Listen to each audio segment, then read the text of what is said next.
नमस्कार। बरेली के जरिए केवल उत्तर प्रदेश नहीं, देश भर में हिंसा और सांप्रदायिक तनाव फैलाने की कोशिश थी, साजिश थी, षड्यंत्र था। जी हां, मौलाना तौकीर रजा और उसके शागिर्दों ने अपने समुदाय के भीतर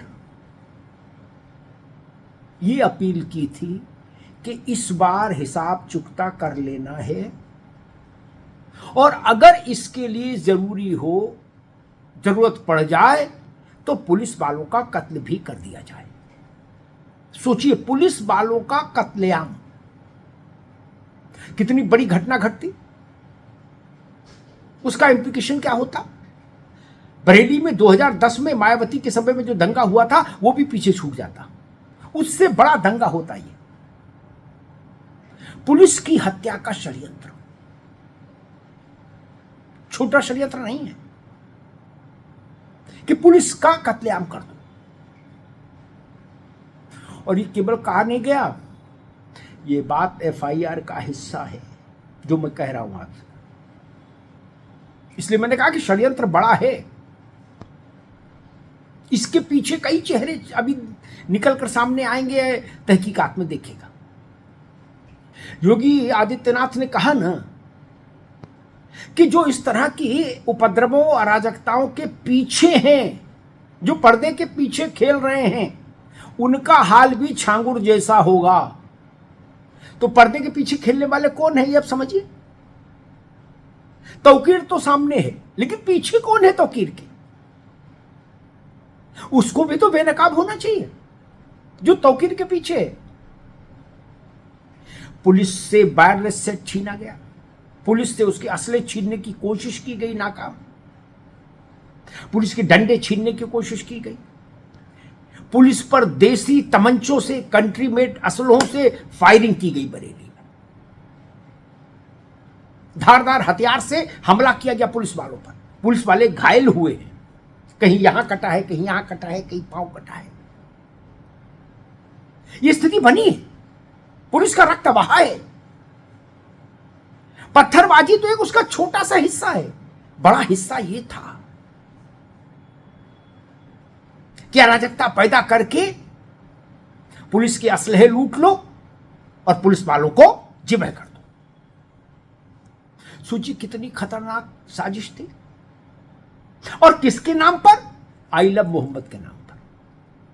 कत्लो गारत का इंतजाम, कत्लो गारत का षड्यंत्र, और नाम किसका? I love Muhammad. बताइए, ये मोहम्मद साहब की शान में इजाफा करने का काम है? ये साजिश रची गई है। 85 लोग बरेली मामले में पुलिस ने गिरफ्तार किए हैं। अब वो सब कबूल रहे हैं कि कैसे कैसे साजिश कहां कहां से रची गई, कैसे कैसे संदेश आते थे, पुलिस की अंदर क्या बातचीत चल रही है, क्या निर्देश आ रहे हैं। इसको सुनने के लिए एक अराजक तत्व के गुट ने पुलिस पर हमला किया और वो वायरलेस सेट लेके भाग गए छीन कर। बाद में पुलिस ने उन व्यक्तियों को पकड़ा और वायरलेस सेट बरामद किया, ताकि ये भी पता लगे दंगाइयों को कि पुलिस कहां मूव कर रही है, कैसे मूव कर रही है, उसका अगला कदम क्या होगा, वो किस ढंग से सख्ती करेगी, आदि आदि। इसलिए मैंने कहा बरेली में इस बार बड़ी हिंसा की साजिश थी। वो तो कहिए शासन की मुस्तैदी थी, प्रशासन की मुस्तैदी थी कि चीजें थम गईं और 120 मिनट में नियंत्रण में आ गई। मौलाना जेल चला गया, अन्यथा सोचिए क्या परिस्थिति बनती। उस माइंडसेट को समझने की जरूरत है देश को, जो माइंडसेट इस हद तक दहशत पसंद है, दहशतगर्द है कि वो कहता है कि पुलिस वालों की भी हत्या कर दो अगर अराजकता को चटक रंग देना है तो। अगर दंगे को की आग को और प्रज्वलित करना है, वो धक धक करके लपटे दंगे की उठे हैं, तो उसमें 2 4 10 15 पुलिस वालों को मार के झोंक दो। कितना खतरनाक माइंडसेट है। सोच कितनी गंभीर है और भयंकर है। सोचिए, अगर ऐसी परिस्थिति बन आकार ले जाती, सड़क पर ये प्लान एग्जीक्यूट हो जाता तो क्या होता? पूरे देश में हिंसा हो रही होती, बरेली की क्रिया हो रही होती, कहीं प्रतिक्रिया हो रही होती।